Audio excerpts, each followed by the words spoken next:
자, 날이면 날마다 있는 대결이 아닙니다. 매주 금요일에만 여러분과 함께하고 있는 종목 토크, 종목 뒷담화 두 분과 함께 해보죠. 유니스토리 김장열 상무, 위즈웨이브 이권희 대표와 오늘 시장에 관한 대결 자세하게 이야기 나눠보면서 펼쳐보겠습니다. 두 분 어서 오세요. 네, 안녕하십니까. 안녕하세요. 반갑습니다. 네, 김장열 상무님과는 처음 인사드리고 네네. 또 이권희 대표님 오랜만에 인사드립니다. 네, 오랜만에 뵙습니다. 오늘 또 의미 있는 시장이니만큼 잘 부탁드리도록 하겠습니다. 자, 환율이 1,420원대에 있음에도 불구하고 3,600포인트를 돌파해주는 우리 코스피 시장의 저력.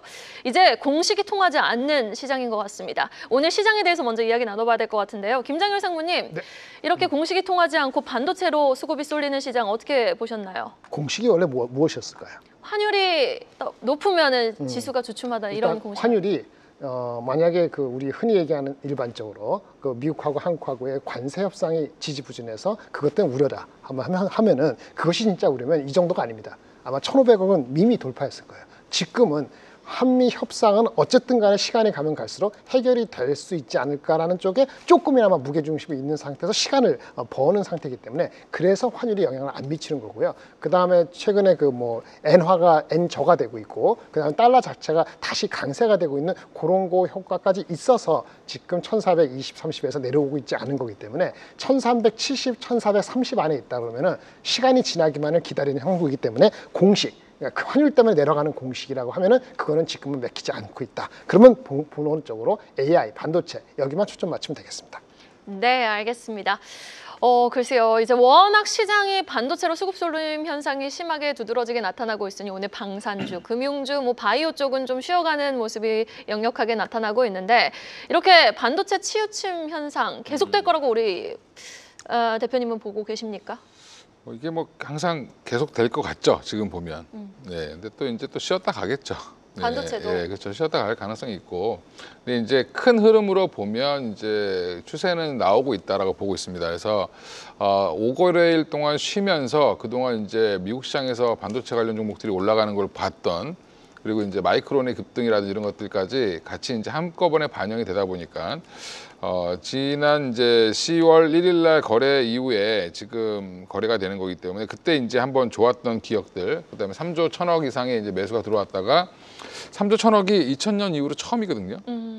1 거래로 보면. 네. 그럼 제가 증권사 생활하기 전부터 따져도 처음이었던 거니까. 그렇죠. 네. 예.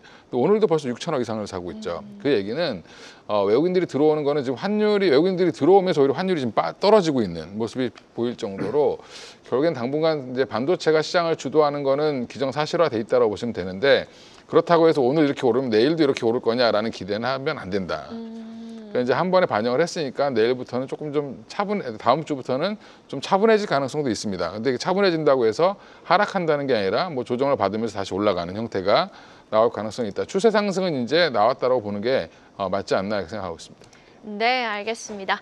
자, 그렇다면 본격적으로 딥 대결 시작을 해보도록 하겠습니다. 오늘 뭐니 해도 이 지수 상승의 주역이라고 말할 수 있는 전자닉스 그 안에서도 삼성전자에 관한 이야기 자세하게 나눠보죠. 첫 번째 주제입니다. 자, 이제 14일이면 삼성전자 잠정 실적 발표를 앞두고 있습니다. 지금 영업이익 10조 이상 넘길 거다라는 목소리가 커지고 있는 가운데 오늘 한국투자증권에서는 목표가 12만 원까지 제시를 했거든요. 영업이익 전망과 목표가 TP 전망까지 두 분과 함께 자세한 대결 나눠보면서 이야기 한번 해보도록 하겠습니다. 자, 먼저 김장열 상무님. 네네. 잠정 실적 발표 앞두고서 영업이익 10조 넘기는 거 무리 없이 넘길 수 있을까요? 네, 10조 넘기지 못하면 큰일 나죠. 근데 큰일 날 건 없고요. 10조 한 5천억 정도가 평균 지금 컨센서스인데 9월 15일 이전 거는 컨센서스가 의미가 없어요. 왜냐하면 그 다음부터 실적에 대한 전망이 바뀌어졌기 때문에 10조 한 5천억 정도가 최근의 컨센서스입니다. 그러니까 10조 한 4, 5천억 나오는 게 맞다고 일단 어림잡아 해야 되고 주가 말씀하실 것 같은데 주가에 대한 거는 이거랑 별도로 저는 10조 이상 나온다고 보고요. 10조 이상 나오는 게 주가하고는 별 관계가 없을 거고 4, 4분기에 대한 실적, 내년 평균 실적 그것이 11조 또는 평균 15조 이상 나오느냐 여부가 주가의 높이를 좌지우지하지 않을까 싶습니다. 네, 무난하게 10조는 넘길 것이고 더 높으면 높았지 좀 낮게 나올 위협은 없다. 그리고 뭐 가이던스 전망에 대해서는 조금 더 긍정적인 목소리가 나올 가능성이 큰가요? 슈퍼사이클 뭐. 이게 14일을 발표되는 거는 그쵸, 가이던스, 감정 실적이긴 가이던스가 하지만. 없어요. 그냥 네, 그쵸. 매출하고 영업이 딱 설명 없고 컨퍼런스 콜 없어요. 그러니까 가이던스나 뭐 하는 거는 10월 마지막에 나오는 전체적인 컨퍼런스 콜이 나오는 거니까 이번에는 숫자 2개입니다. 그러니까 10조 5천억이 나올지 9조 9천억이 나올지 10조 7천억이 나올지는 봐야 되는 건데 그래서 별 의미가 없다는 것은 이게 중요하지 않고 이미 지금 10월 달 들어가면서 반도체 가격이 폭등 비슷하게 하고 있기 때문에 4, 4분기 실적이 이미 컨센서스가 11조, 12조로 가고 있다는 게 중요한 거예요.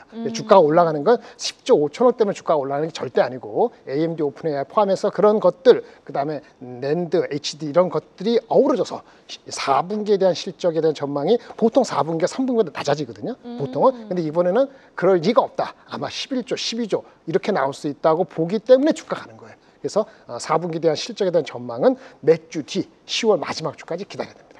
워낙 이제 숫자만 나오는 잠정 실적 발표이기도 하지만 숫자만 발표되면 이제 또 애널리스트 분들이 이제 저 구체적인 실적에 대한 이야기를 또 꺼내 놓으시잖아요. 이래서 뭐 9월부터 메모리 가격 급등했고 여기에다가 재고 물량까지 다 좀 떨궈 버리면서 파운드리 적자 폭도 크게 감소를 했으니 12조까지 찍는 거 아니냐라는 목소리도 나오고 있는데 이에 대해서는 좀 긍정적으로 생각하시나요? 4분기 말씀하시는 거죠? 네. 지금 아까 나온 한국투자에서 나온 숫자가 12조 아마 4천 정도를 맞아요. 얘기하는 것 같아요. 근데 그게 핵심이 반도체가 8조 2천억이고 반도체 8조 2천억에는 메모리 말고 파운드리 적자가 줄어드는 것도 어느 정도 들어있죠. 물론 환율까지 어떻게 되는지 모르겠어요. 네. 환율이 만약에 1380, 70을 안 내려가면 오히려 실적은 더 높을 수도 있기 때문에 지금 기대치는 11조가 아니고 12조 이상 나와야 되는 걸로 기대치가 올라가고 있다. 이렇게 보시면 되겠습니다.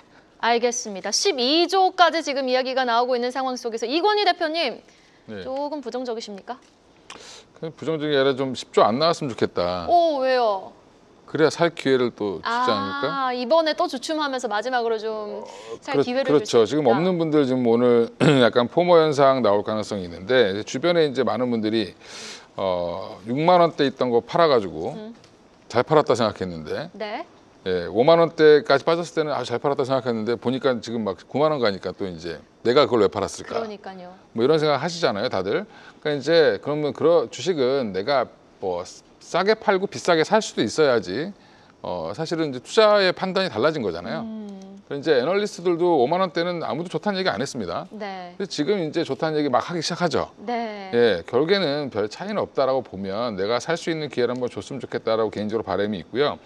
아직 FN 가이드 상에서는 이제 9조 8천억대 정도를 예상을 하고 있는데 10조냐 뭐 이번에 3분기는 어차피 과거잖아요, 지금. 우리가 지금 삼성전자 주가가 급등하기 시작한 거는 사실상 보면은 7만 원대부터 올라왔다라고 보면 그게 9월 8일부터 올라온 거예요. 그러면 우리가 이제 3분기 실적을 보면 9월까지의 집계인데 이미 과거인데 6, 7월은 안 좋았는데 뭐 8월 그러니까 6, 7월은 안 좋았는데 8월은 좋았냐 뭐 이런 7, 8은 좋았는데 9월은 뭐 갑자기 안 좋았는데 9월은 갑자기 좋아졌냐 뭐 이런 것들을 따져볼 수는 있겠지만 사실 삼성전자가 이 애널리스트들한테 숫자를 잘 안 줘요. 열심히 추정하는 거죠. 그렇죠. 예, 그래서 이게 거의 잘 안 맞아요.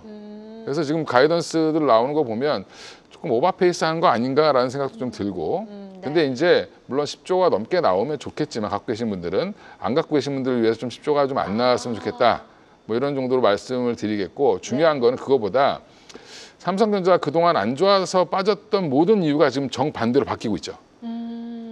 예, 파운드리는 좋아지고 뭐 맞아요. 그다음에 파운드리 적자폭이 줄고 있고 또 이제 엑시노스 관련돼서도 지금 좋은 뉴스들이 나오고 있습니다. 엑시노스 2600을 뭐 S26에다 탑재할 가능성이 높다. 그러면 이게 DX 사업 부분도 좋아지고요. 비용이 줄어드니까. 네. 거기에 이제 뭐 그 지금 파운드리 사업부는 당연히 적자가 매출이 늘어나니까 적자가 줄겠죠. 네. 그러니까 이런 것들까지 감안하고 그리고 엑시노스 2600이 성공하면 또 파운드리에 대한 추가적인 수주가 더 가능할 거고 여러 가지 이제 그런 파운드리도 좋아지는 게 있고 HBM도 뭐 나빠지는 게 아니라 더 좋아질 수밖에 없고 또 우리 쉬는 사이 오픈 AI와의 협업 얘기가 계속 나오면서 AMD랑 오픈 AI가 지금 결합을 하게 되면 AMD 쪽에 주문이 많아지면 삼성은 당연히 좋아질 수밖에 없겠죠. 그렇죠. 예, 이제 이런 것들까지 감안을 했을 때는 삼성전자는 지금 3분기가 중요한 게 아니라 4분기, 내년 1분기 이걸 더 중요하게 보겠죠. 예, 그래서 내년까지의 업사이드가 얼만큼 되느냐를 지금 아마 이제 그 10월 말쯤에 하는 컨퍼런스 콜에서 얼마나 이제 보여줄지 모르겠지만 일단 시장이 보는 뷰가 바뀌었다라는 것 자체가 되게 중요하다. 그렇죠. 예, 그래서 이제 바닥 탈출이 아니라 이제부터 본격 상승이겠구나. 네, 예, 여기에 알겠습니다. 이제 좀 방점을 찍으시는 게 맞을 것 같습니다. 네, 알겠습니다. 영업이익 전망치가 10조를 좀 밑돌 수도 있다라는 바람을 좀 이제 네. 못 담으신 분들을 위해서 좀 살 기회를 좀 줬으면 좋겠다라는 측면에서 주가 상승은 또 긍정적으로 말씀해 주신 것 같은데 이에 따른 영업이익 전망 두 분의 다른 의견 들어봤고요. 목표가가 중요할 것 같아요. 일단 오늘 또 한국투자증권에서 12만 네. 원을 제시한 가운데 네네. 무난하게 11만 원까지는 도달할 수 있다라고 우리 김장을 상무님은 말씀을 하셨죠. 아니요, 저는 하회입니다. 아, 하회로요? 네네. 영업이익 전망치는 높게 보시면서 네. TP는 낮게. 네네. 어떤 논리죠? 뭐 11만 원이 이제는 만약 오늘 내일 이번 주냐 다음 주냐 하면 그건 아닐 거라고 봅니다. 언젠가가 3개월 6개월 뒤면 모르겠죠. 근데 아까 잘 말씀하셨는데 가장 높게 내년도 전망치가 나온 게 한국투자에서 나온 수치예요. 지금 내년도 전망이 애널리스트 평균 전망이 3, 4조 됩니다. 분기로 따지면 한 13조 되거든요. 제가 방송에서 한 달 내내 얘기하는 거 삼성전자가 12만 원 가는 방법이 하나 있어요. 분기 실적이 15조를 껑충 뛰어넘고요. 그러니까 60조 이상 나오고 내후년도 넘버까지가 내년도를 더 훨씬 비트하는 게 연서로 나와서 가시성이 15조에서 20조가 되면은 11만 원 가능성이 있습니다라고 말씀을 드리는 거거든요. 그러면 지금 이 친구가 얘기한 것이 내년 평균이 얼마냐면은 18조예요, 분기. 73조거든요. 73조에 18조 해놓고 목표 주가 12만 원 했어요. 73조라는 분기 18조에서 목표 주가 12만 원 했는데 왜 12만 원밖에 안 나와요 했는데 12만 원이라는 숫자가 내년도 이익이 무려 73조 나오더라도 ROE가 12%밖에 안 나옵니다. ROE가 12%밖에 안 나오기 때문에 PBR로 1.7배를 이분이 줘서 12만 원 한 거예요. 그러면은 일단 다른 애널리스트보다 55조보다 훨씬 높은 수치를 한 걸 믿는다, 얼마나 믿느냐는 건데 아마도 이거를 100% 믿을 수는 없고 한 90% 믿고 그다음에 아까 12% ROE가 나와서 1.7배 하면 12만 원이면 실제 11만 원이 될 수도 있습니다만은 이 그 실적이 현실성이 많은 사람이 받아들여졌을 때 가능할 것 같아요. 11만 원이. 그래서 그거는 아마 시간이 조금 더 필요하지 않을까. 그러니까 지금 단기적으로 아까 분기 실적이 10조, 그다음에 4분기 12조 5천억이 나온다 해가지고 그래서 목표 주가가 11만 원 실제 도달할 수 있냐. 그런 속도까지 가기는 조금 다소.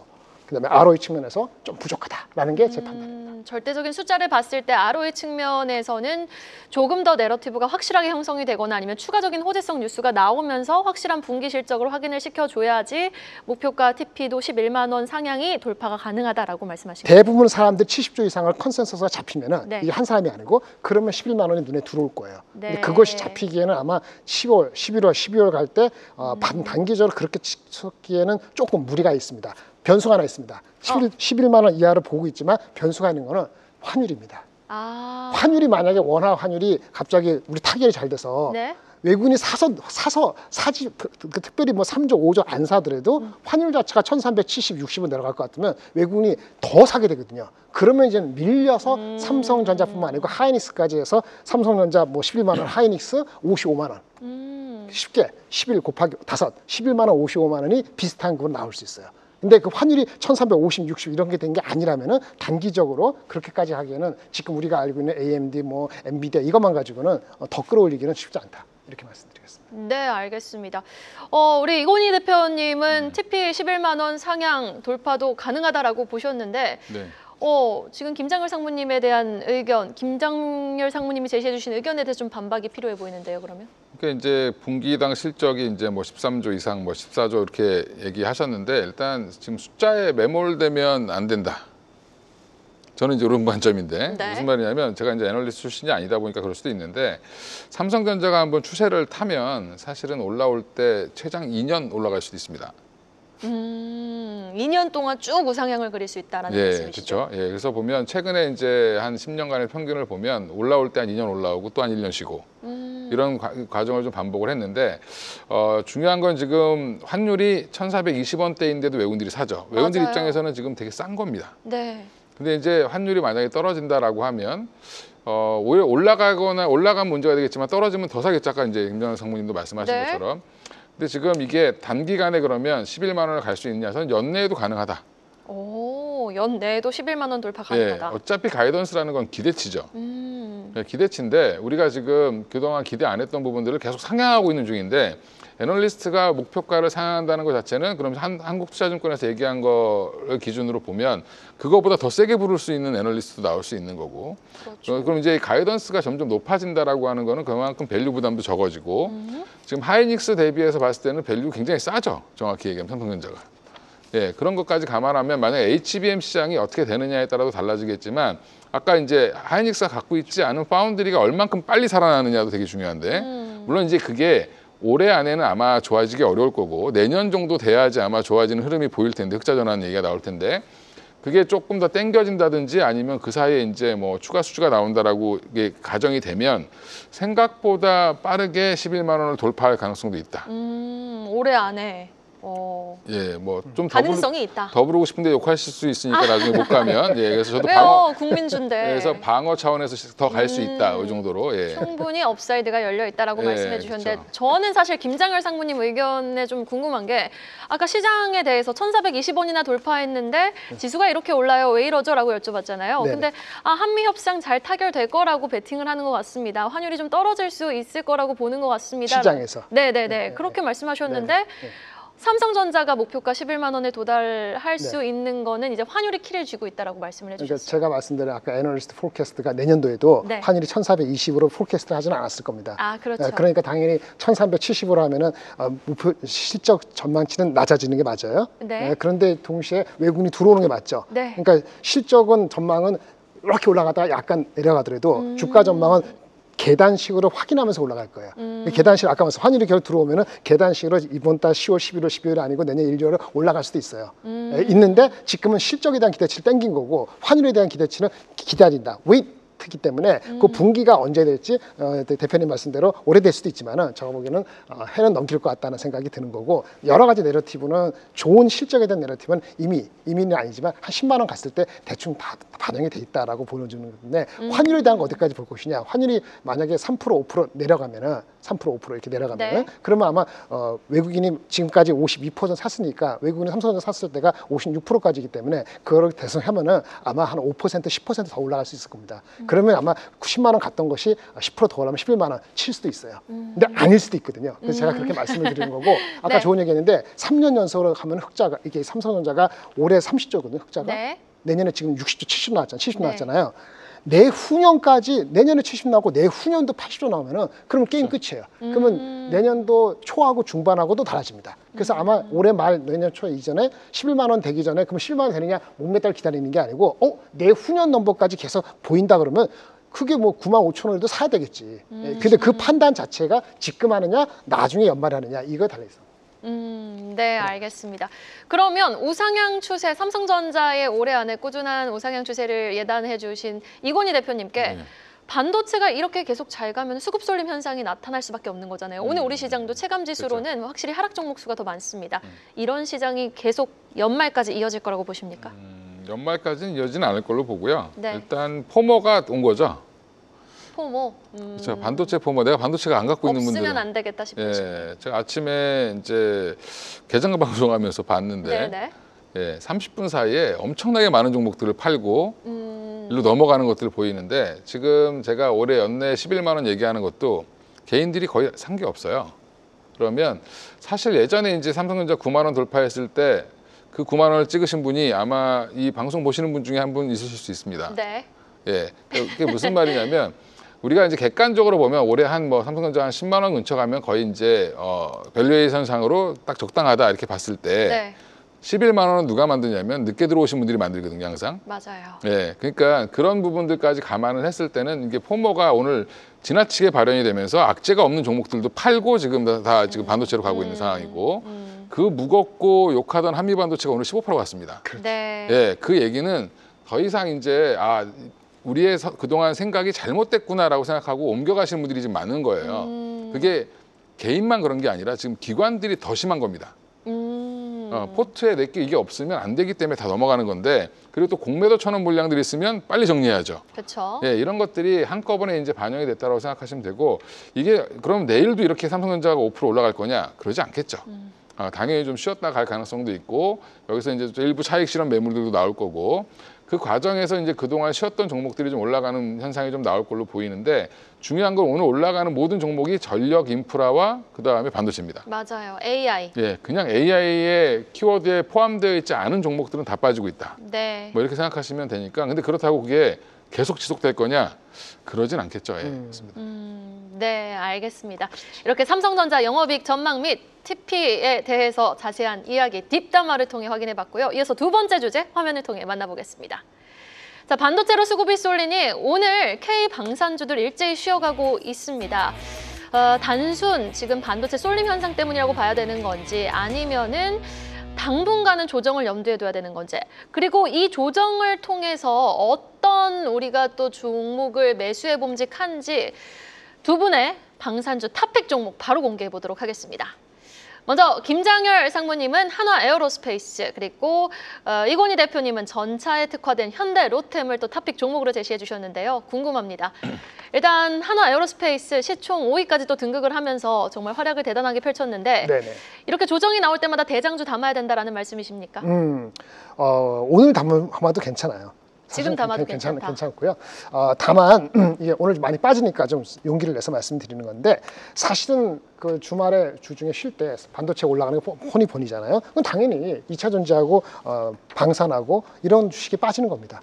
가장 민감성이 떨어지기 때문에 AI랑 관련이 없죠. 빠지는 거예요. 그럴 때 담을 수 있습니다. 근데 이슈는 꼭 그래요. 미리 갖고 계신 분들 오늘 또 담아라? 바보 같은 짓이죠. 반도체 쪽 가고 있는데 이걸 왜 더듬어요? 안 갖고 계신 분이 예를 들어서 삼성전자나 AI를 반도체를 50% 한다. 그러면 이런 쪽을 한 10% 한다. 그 10%에 한 2%.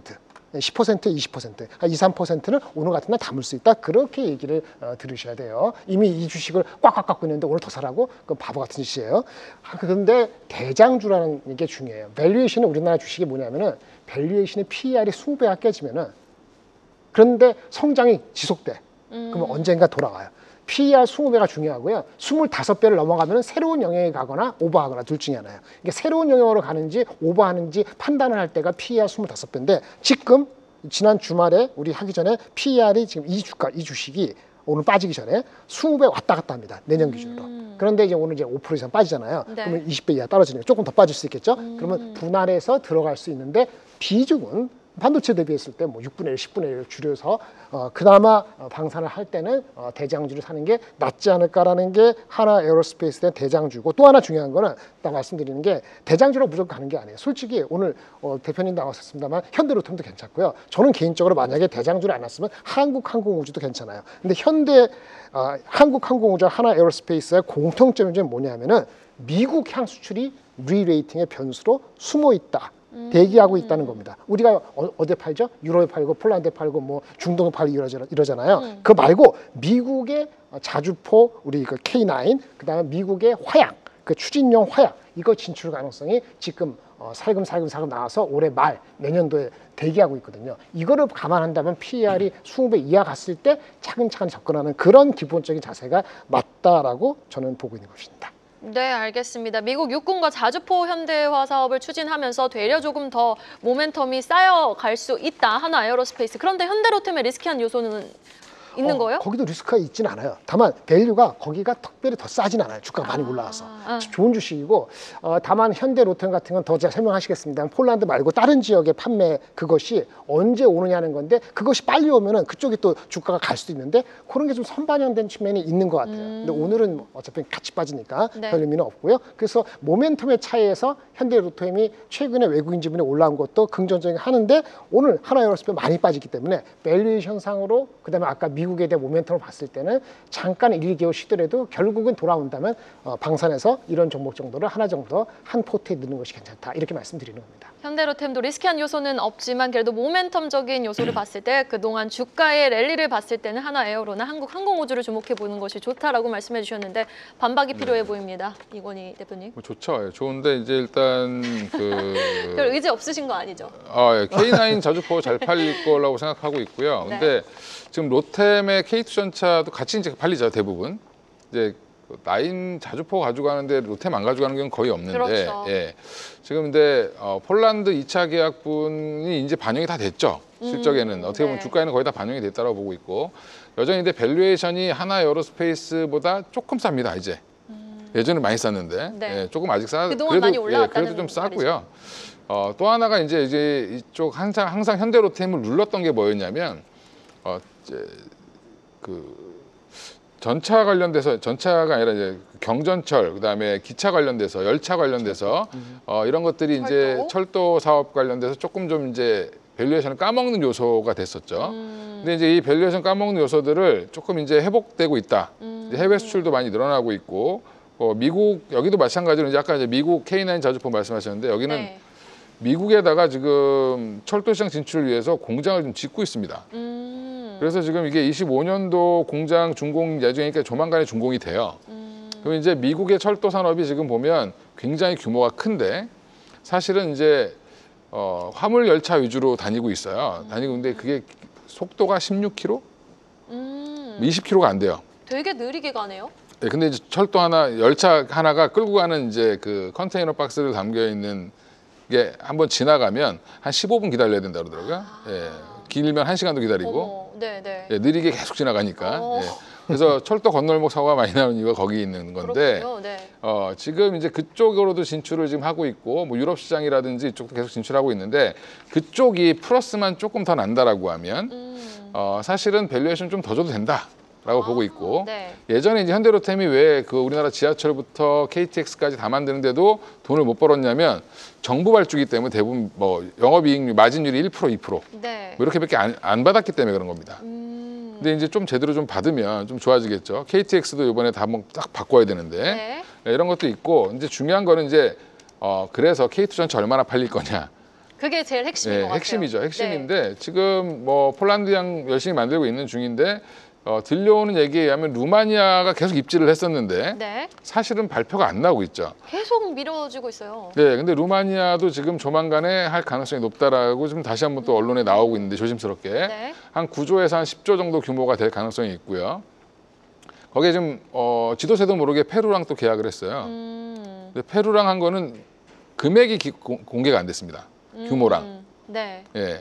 이스라엘과 계약한 것도 아무도 모르시던데 네. 이스라엘과도 계약을 했습니다. 아, 그렇습니까? 네. 예. 근데 이제 이게 규모가 안 밝혀졌기 때문에 여전히 이제 그렇지만 이게 밝혀지면 또 이제 파장이 있을 수 있겠죠. 그러니까 중동 국가들도 마찬가지고 유럽 국가들도 동유럽 국가들도 마찬가지인 게 지금 우리나라 K2 전차에 대한 효능성을 굉장히 좀 좋게 보고 있고 네. 거기에 지금 뭐가 있냐면 토피라고 해서 지금 새로 이제 전차에다 달 수 있는 무기가 있습니다. 그것도 이제 현대로템에서 만드는 건데 이게 뭐냐면 대전차 미사일이 가장 무섭죠. 전차 한 대가 몇십억 하는데 네. 이게 한 대 맞으면 터져버리면 안 되잖아요. 그렇죠. 그러니까 대전차 무기가 날라올 때 전차를 이제 요격하려고 날라오는 미사일을 다시 요격하는. 예, 그래서 이제 그거를 지금 장치하는 게 토피라는 건데 이것 때문에 지금 이스라엘에서 우리나라 걸 가져가겠다라고 얘기하는 겁니다. 예, 이거를 지금 근데 폴란드도 가져가려고 하고 있거든요. 그러니까 지금 전차뿐만 아니라 그에 장착되는 부품까지 지금 어떻게 보면 새로운 무기죠. 새로운 무기의 판로까지 열려 있다라고 보면 현대로템이 당분간은 좀 K2 전차가 더 팔릴 가능성이 높다라고 보고 있고요. 거기 이제 K3도 지금 개발 중인데 이거는 좀 개발 중이다는 얘기만 나오고 아직은 좀 사진만 봤습니다. 아, 네. 예. 알겠습니다. K3까지 개발 중이다. K2 모멘텀은 확실한 우리 현대로템에 대해서 KB증권 지금 목표가 30만 원으로 상향 조정했거든요. 실적 네. 발표 전에 30만 원 부근까지 좀 업사이드 충분하다고 보십니까, 이건희 대표님은?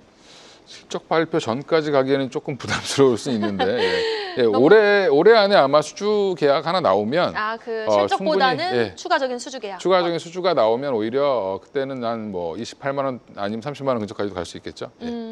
네, 알겠습니다. 김장열 상무님 네. 지금 현대로템 쫙 모멘텀 들어보셨잖아요. 네네. 예, 예. 의견 좀 바뀌신 거 있습니까? 여전히 하나에어로스페이스, 한국항공우주가 탑픽이십니까? 선택이 다 이런 것 같아요. 뭐 한 방을 기다리는 거는 현대로템이 더 크게 기다릴 수가 있어요. 한 방이 있는 거네. 밸류가 싸기 때문에. 그런데 이제 하나에어로스페이스라는 거는 어쨌든 방산의 전체적인 그 포트폴리오 자체의 의미가 과거처럼 그러니까 반도체가 이렇게 날아가기 전에까지 같이 계속 주도주로 방산에 있을 것이냐, 하나의 포트, 의미 있는 포트로서만 있을 것이냐, 네. 이런 차이 있거든요. 크게 한번 대세를 한 거는 일단은 크게는 같다고 봐요. 그래서 그러니까 하나 에어로스페이스를 넣든 현대로템을 넣든 그건 약간 다른 의미가 있을 수 있지만은 어쨌든 시장에서 큰 의미 있는 상승을 과거처럼 30% 40% 하기에는 단기적으로 쉽지가 않다고 보거든요. 뭐가 됐든 간에. 그래서 애널리스트 목표 주가가 예를 들어서 하나 에어로스페이스 말씀드리면 140만 원 정도가 나와 있는 것 같은데 곱하기 무조건 0.8이시면 됩니다. 0.8 정도가 뚫고 가면은 일단 모멘텀 붙는 거예요. 아까 하나 현대로템도 마찬가지고 30만 원이면 38, 24, 24만 원을 뚫으면 되는 거고 그걸 못 뚫으면 그냥 하나의 박스로 가는 거거든요. 네. 그리고 모멘텀 기다리는 거기 때문에 반도체 대비했을 때 반도체가 오늘 같이 갔으니까 내일도 계속 가지는 않겠습니다만은 흐름이 아까 우리가 처음에 얘기한 것처럼 이렇게 간다면은 그러니까 방산이나 2차 전지는 급이 다르죠. 여러 것들이 반등을 한들 과거처럼 주도주로 다시 등극하기에는 여러 가지 쉽지가 않다는 얘기예요. 그래서 그런 측면에서 본다면은 하나의 그 섹터의 한 부분으로 컴포넌트로 간다면 대장주가 좀 편하지 않을까라는 정도를 하는 거고요. 물론 오늘은 대장주 같지 않게 많이 빠지긴 합니다만은 전체적으로 봤을 땐 그런 의미에서 하나가 편할 수 있다, 편하다 이렇게 말씀을 드리는 거죠. 그리고 뭐 하나 에어로스페이스는 원래는 물론 그 하나 오션도 있고 여러 가지 섞여 있는데 주가가 사실은 90만 원대 나오면 가장 편해요. 혹시 100만 원 이하 가면은 의미 있게 들어오실 분도 계실 텐데 아마 그렇게까지 시장에서 완전히 내팽개쳐서 싸서 사게 될지는 모르겠어요. 그렇다면 지금부터는 감을 수 있다라고 하고 현대로템도 나쁘진 않은데 아까 말씀하신 것처럼 밸류가 이제 갭이 좁혀져서 그거보다는 아까 기다리고 있는 모멘텀이 10월에 나오느냐 12월에 나오냐 혹시 11월에 가느냐에 따라 갖고 주가 수익률이 단기적으로 좀 차이가 있지 않겠냐 이렇게 다르게 보시는 게 맞지 않을까 싶습니다. 현대로템도 충분한 한방이 있지만 투자 성향에 따라서 그래도 안정적으로 대장주로 접근하고 싶으신 분들은 하나에어로 그리고 그래도 나는 중동 수주의 모멘텀에 힘을 믿고 있다 하시는 분들은 현대로템을 조금 선택하시는 것이 좋겠다라고 말씀을 해주셨는데 굉장히 방산 쪽에 다 우호적인 말씀이신 것 같거든요. 이건희 네. 대표님도 그렇고 그러면 반도체 안 사면은 큰일 날 것 같은 이제 반도체 포모 시장에서 방산주 지금 오늘장에서 충분히 담아볼 만하다에는 동일한 의견이신 거네요, 두 분 모두. 저는 아까 말한 것처럼 하나여로. 반도체가 만약에 50이다. 그러면 이거는 이쪽 계통은 한 5, 7 이 정도의 개념에서 조금 들어갈 수 있죠. 항상 우리가 살 때 그 삼성전자 오늘 사 그러면 오늘 현금이 50 있는데 50을 갑자기 삼성전자를 94,200원에 삽니까? 그런 질문하고 똑같은 거죠. 그래서 네. 그건 아닌 거니까 오늘 빠지니까 저는 이제 하나 에어로스페이스 얘기했고 현대로템 얘기하셨습니다만 자기가 이거 쪽이 뭐 평화 협정한다고 트럼프가 노벨 평화상 받는다고 주가가 계속 빠지는 이런 그 초등학교 같은 유아적인 발상이 아니라면은 그 질문 해보려고 그랬는데. 그러니까 밸류가 어느 정도 많이 빠졌을 때 아까 말했잖아요. PER이 20배 이하 빠졌을 때는 네. 만약에 성장이 이 회사가 연평균 20% 성장한다면 PER 20배 이하에서 못 사면은 그 10배 갈 때까지 산다면은 장이 무너질 때 산다는 거니까 그러면 아예 안 보는 게 맞는 거죠. 그 정도의 주가락은 오지 않는다. 아까 마찬가지인데 아까 삼성전자 아까 말씀하셨는데 삼성전자가 아까 그 친구가 얘기한 것처럼 나오면요. 12만 원 되면 얼마냐면은 PER이 자 싼 거 안 생각해 보세요. 내년도 15배입니다. PER 15배. 네. 그럼 싸요 안 싸요? 이 지선되면 싸인지 안 싸인지 헷갈리기 시작하는 거예요. 그래서 그러는 게 지금 보이는 거하고 다른 겁니다. 그래서 만약에 이런 주식들도 내려갔을 때는 싸다고 느끼고 들어가는데 6개월, 4개월 그다음 포트에서 만약 반도체가 열리면은 그거의 10분의 1, 뭐 5분의 1 이런 패턴으로 들어간다 그런 개념을 접근하셔야 돼요. 그래야지 이게 밸런스 있게 가져가는 거지. 안 그러면 왔다 갔다가 세월 다 가고 항상 배고프고 이러는 꼴이 나는 겁니다. 네, 알겠습니다. 그렇다면 오늘장에서도 현대로템 담으시겠네요, 이건희 대표님도. 일단 그런 거죠. 지금 현대로템이나 하나에어로나 지금 한 2년 엄청 달렸거든요. 네. 네. 삼성전자 한 근데 수도 지금 2년 이렇게 이스라엘 달리기를 하마스 바라고. 휴전 이런 네. 내러티브가 또 확실하게 형성이 되면은 계속해서 반도체로 치우치는 시장이 나타날 수도 있으니 이제 이미 많이 올랐고. 우리에게는 또 푸틴이 있으니까 네. 너무 걱정하지 않으셔도 괜찮을 것 같고요. 네. 지금 러시아 우크라이나 전쟁 발발 이후에 한 달 만에 종료될 거다라고 얘기했는데 지금 3년이 넘어갔잖아요. 만 3년이. 네. 예. 그 얘기는 제가 휴전 협상 한다고 한 1, 2년 전에 얘기했을 때 제가 우리나라 한국 전쟁을 빗대서 말씀드렸었거든요. 우리 51년도 협상 들어가서 2년 걸렸습니다. 네, 그만큼 어려운 거기 때문에 지금 그러면 유럽에 있는 국가들은 다 지금 굉장히 떨고 있겠죠. 주변 국가들은. 네. 네, 그래서 지금 저는 루마니아 쪽도 조만간에 빨리 나오지 않을까 생각을 하고 있고 그러면 이제 조정이 나올 때 없는 분들은 사는 거고 있는 분들은 비중을 줄여서 다른 걸 가셔야죠, 정확히는. 네, 없는 분들은 이제 조금씩 모아가는 단계로 이제 다음에 상승을 노리는 거고 네. 많이 갖고 계신 분들은 지금 이것만 갖고 계시면 수익이 안 되니까 다른 부분을 좀 사셔야 되겠죠, 그죠? 그렇죠. 예, 그러니까 이게 본인의 그 처한 상황에 따라서 포트는 조정을 하시는 게 맞다. 유연하게 좀 움직이셔야 될 필요가 있다. 네. 말씀드리겠습니다. 네, 알겠습니다. 이렇게 방산 쪽에서는 김장열 상무님, 하나 에어로스페이스 이권희 대표님, 현대 로템에 각각 투자 포인트 들어봤고요. 반도체에 대해서도 두 분 모두 긍정적으로 말씀은 하시는데 구체적인 이번 삼성전자 잠정 실적 영업이익 부분과 TP 정도에 대해서는 어느 정도의 좀 이견이 있었다라는 부분 확인해 봤습니다. 종목 딥담화 시간이었습니다. 두 분과 함께 해봤어요. 김장열 상무 그리고 위즈웨이브 이권희 대표 함께 했습니다. 오늘 말씀 고맙습니다. 네, 감사합니다. 네, 감사합니다. 계속해서 다양한 경제 이슈를 알고 싶다면 구독과 좋아요, 알림 설정 부탁드립니다. AI 캐스터 권미정이었습니다.